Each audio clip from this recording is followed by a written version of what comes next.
আমি তোকে আশীর্বাদ করছি মা, এই লড়াইটা তুই জিতে যাবি।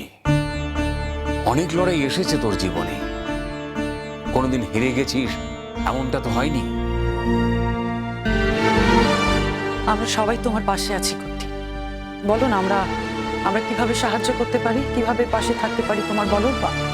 দেখো আমরা তো জানি না, তবে যেভাবে পাশে থাকার সেভাবেই পাশে থাকবো তোমার। ছেলেটা ফিরে এলে একবার আমার কাছে আনিস তো, আমি ওকে বুঝিয়ে বলবো এইভাবে কেউ নিজের স্ত্রীকে কষ্ট দেয়, এরকম ভাবে ছেড়ে চলে যায়। একটা মেয়ে সারাটা জীবন স্বামীর জন্য অপেক্ষা করেছে। প্রথম যে বিয়েটা হয়েছিল সেখানে তো স্ত্রীর যোগ্য সম্মান পায়নি, কিছুদিনের মধ্যেই সেই সম্পর্ক থেকে বেরিয়ে গিয়েছিল। আর শেষমেশ যখন একজনকে পেল, সে এইভাবে চলে যায় কখনো। আর বিয়ের তো কিছু শপথ থাকে, সেই শপথগুলো তো জেনেই নিয়েছিল, তাহলে চলে গেল কেন? তাও আবার এই মেয়ের কথা। নিজের মেয়ে হলে তাও একটা কথা ছিল, ও তো নিজের মেয়েও না। আর যদি ও খুব কষ্টে থাকতো তাও একটা কথা ছিল, ও তো কোনো কষ্টে নেই। ও যা করছে এসব তো বাড়ানো শোক। আর কেউ বুঝুক না বুঝুক, আমি কিন্তু ঠিক বুঝতে পারি এই শোকের দাম অন্তত আমার কাছে নেই। আমার শোকটা বানানো শোক? কি বলতে চাইছো সবাই মিলে? আমি কষ্ট পাইনি, আমি তো মরেই যাচ্ছিলাম। সেটা তোমার অসভ্যতা, সেটা তোমার ইগো, আর সেটা তোমার অমনুষ্যত্বের লক্ষণ। দাদা তোমরা কিন্তু সবাই মিলে মেয়েটাকে প্রভোগ করছো। কেউ প্রভোগ করছে না ওকে, কেউ কিচ্ছু করছে। ওর জানা উচিত এই কথাগুলো। আর একটা কথা বলে নি, এরপরও যদি সুইসাইড অ্যাটেম্প্ট করে এবং তার কারণ যদি এটাই হয়, তাহলে আমি বলবো ওর বেঁচে না থাকাই ভালো। কি বলছিস তুই? ঋতুরাজ, যা বলছি ঠিক বলছি। এখনো সময় আছে রেশমি, একটু ভালো হও, একটু মানুষ হও। দুটো মানুষকে আলাদা করে কি পাবে তুমি? একটা মানুষের সংসার ভেঙে কি লাভ হবে তোমার? দুটো মানুষকে ছিন্ন বিচ্ছিন্ন করে দিক কি সুখ পাচ্ছ?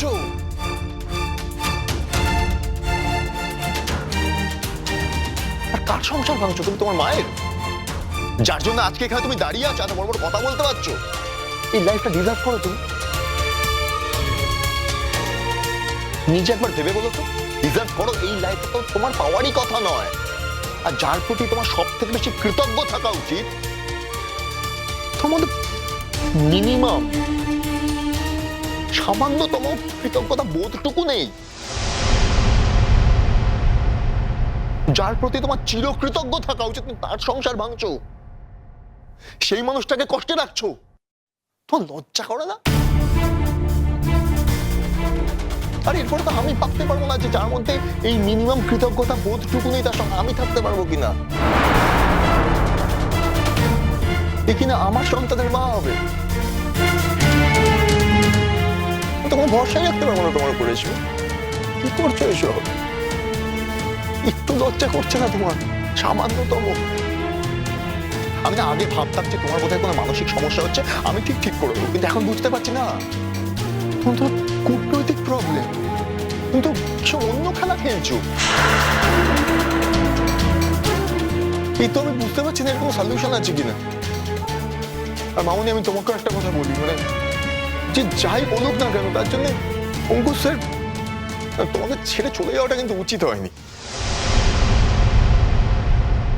উনি একজন ইমোশনাল মানুষ হিসেবে হয়তো তোমরা ওকে অতটা চিনতে পারো না, তাই বিশ্বাস করতে পারছো না। আমরা ঠিকই ধরেছি, এরকম কথা হয়েছে বলেই হয়তো দাদা ভাই চলে গেছে। আমার দাদা ভাইয়ের মতো মানুষ আমরা সারা পৃথিবীতে খুঁজে পাই। আমরা অনেক মানুষ দেখেছি, কিন্তু আমার দাদা ভাইয়ের মতো মানুষ হয় না। ওর মধ্যে যে মনুষ্যত্ব আছে তার যদি এক অংশ এই মেয়েটার মধ্যে থাকতো না, তাহলে ওই রকম একটা কাজ করতে পারতো না। এরাই অপরাধী, এদের মতো মানুষগুলোই অপরাধী। আর এদের জন্যই আমার দাদাভাইটাকে সারা জীবন ঠকতে হয়েছে, সারা জীবন বিমুখ হয়ে থাকতে হয়েছে। আর আজ অপরাধী হলো কিনা আমার দাদাভাইয়ের মতো মানুষটা। ছি ছি ছি ছি ছি ছি। ঠিকই বলেছ, আমি তোমার সঙ্গে একমত, একদম একমত। কিন্তু আমি তো হেল্পলেস, কি করি বলো তো? আমাদের কিছু করতে হবে না, যা করার গুড্ডি করবে। আমরা ওর পাশে আছি গুড্ডি মা। শোনো, আর সময় নষ্ট না করে তুমি যেখান থেকে হোক ওকে খুঁজে বার করো। আমি তোমায় বলছি, তুমি ওকে খুঁজে পাবেই। আমার আশীর্বাদ আছে তোমার সঙ্গে। গুড্ডি মা, তোমাকে ওকে কিন্তু খুঁজে পেতেই হবে, নয়তো তোমার সারা জীবনের সমস্ত সাধনা যে ব্যর্থ হয়ে যাবে। আর আমার বিশ্বাস যে ঈশ্বর তোমার কাছে ওকে ফিরিয়ে দেবেন। ও তোমাকে ছাড়া থাকতে পারবে না। আর তুমি বা ওকে ছেড়ে থাকবে কি করে? ও পারবে মাম্মা। ও যদি একবার কথা দিয়ে থাকে কাউকে, ও আমাকে ছেড়ে থাকতে পারবে। ও ফিরবে না আমার কাছে। হয়তো ওকে এমন কোনো কথা বলা হয়েছে, লজ্জায় ঘৃণায় ও চলে যেতে বাধ্য হয়েছে। এমন কোনো কথা তো ওকে নিশ্চয়ই বলা হয়েছে, নাহলে আমার অঙ্কুশ আমাকে ছেড়ে যেতে পারে না। কালই দেখছিলাম সারাটা দিন কেমন যেন আনমনা লাগছিল ওকে।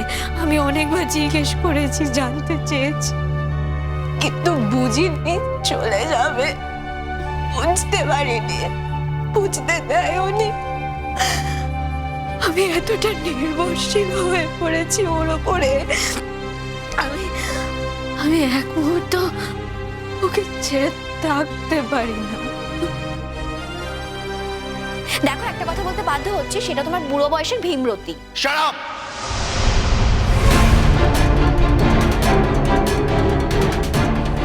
Enough is enough! আমার বাড়িতে দাঁড়িয়ে আমার অতিথিকে অপমান করা সাহস হয় কি করে তোমার?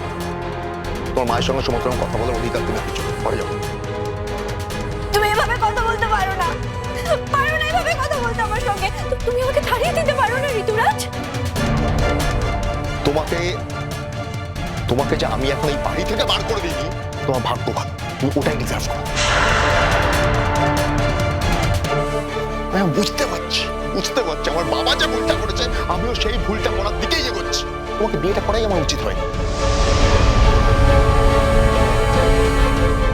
আমার বাবা যেমন আমার মাকে বিয়ে করে সারা জীবন, আমার বাবার পুরো জীবনটা হেল হয়ে গেছিল, আমি বুঝতে পারছি আমিও সেম রাস্তায় হাঁটছি। ঋতুরাজ, আর কত আঘাত করবি মেয়েটাকে? যতক্ষণ ওর হুঁশ ফিরছে যতক্ষণ ও আবার মানুষ হবে ততক্ষণ। আমি না এন্ড অফ দ্য ডে একটা মানুষের সঙ্গে থাকতে চাই। একটা অমানুষ তৈরি হয়েছে দিনকে দিন, আর এর পেছনে ইন্ধন আছে তোমার। দেখো রেশমি, আমি তোমাকে একটা কথা বলবো, তুমি কত বড় ডক্টর হলে, তুমি কত টাকা ইনকাম করলে আমাকে যায় আসে, দ্যাট মাই ফুড। তুমি কতটা ভালো মানুষ হলে সেটা আমার যায় আসে। তোমার ভিতরে একটু যদি মনুষ্যত্ব এখনো বেঁচে থাকে না, তাহলে প্লিজ, আমি তো জানি তুমি অন্য ব্যাপারে আর কোনো হেল্প করবে না, অ্যাটলিস্ট অঙ্কুশ ভাটিয়াকে খুঁজতে আমাদের হেল্প করো, এইটুকু সাহায্য করো। উল্টে আরো নেগেটিভ কথাবার্তা করো। তুমি নাকি তোমার মায়ের পার্টনারকে সহ্য করতে পারছো না। আরে তাতে কি এসে যায়? তুমি পছন্দ করলে কি করলে না, তাতে কি এসে যায় বলবে? মানে তোমার মা যদি এখন বলে যে তোমার পার্টনারকে সহ্য করতে পারছে না, মান্যতা দেবে না তো? তোমার মায়ের তো আপত্তি ছিল আমাদের বিয়েতে, শুনেছিলে? তখন তো শোনোনি। মানে স্বার্থপরতার না একটা লিমিট আছে, সব লিমিট ক্রস করে গেছো। আমরা সবাই ওনাকে পছন্দ করছি, সর্বোপরি তোমার মা ওনাকে পছন্দ করছেন, তুমিও পছন্দ করার কে? এত গুরুত্ব কেন দিচ্ছ নিজের পছন্দকে? দেখো রেশমি, একটা কথা বলি তোমাকে, তুমি এরপরে যদি আবার কোনো সুইসাইডাল অ্যাটেম্প করো না, আমি হসপিটাল অব্দিও যাবো না। ওই তোমার তোমার দীক্ষাগুলো দাঁড়িয়ে আছে ওখানে, দাদুভাই ওকে নিয়ে যাবে, ও সব কিছু করবে। ও তো বলেছে না হসপিটালে দাঁড়িয়ে ও তোমার সব থেকে বড় গার্জিয়ান, ও দায়িত্ব নেবে, আমি কোনো দায়িত্ব নেবো না। কিন্তু আমার দুর্ভাগ্য, তোমার পাপের বোঝা তো আমাকে নিয়ে চলতে হবে, তাই না? মামু, আমি বলছি দেখো, তুমি তুমি যা যা করবে, তুমি যেখানে যেখানে যাবে, প্লিজ আমাকে তোমার সঙ্গে রাখো। প্লিজ, তোমার এই পুরো জার্নিতে আমি তোমার সাথে থাকতে চাই। প্লিজ প্লিজ আমাকে তোমার সাথে নিয়ে চলো মামুন, প্লিজ।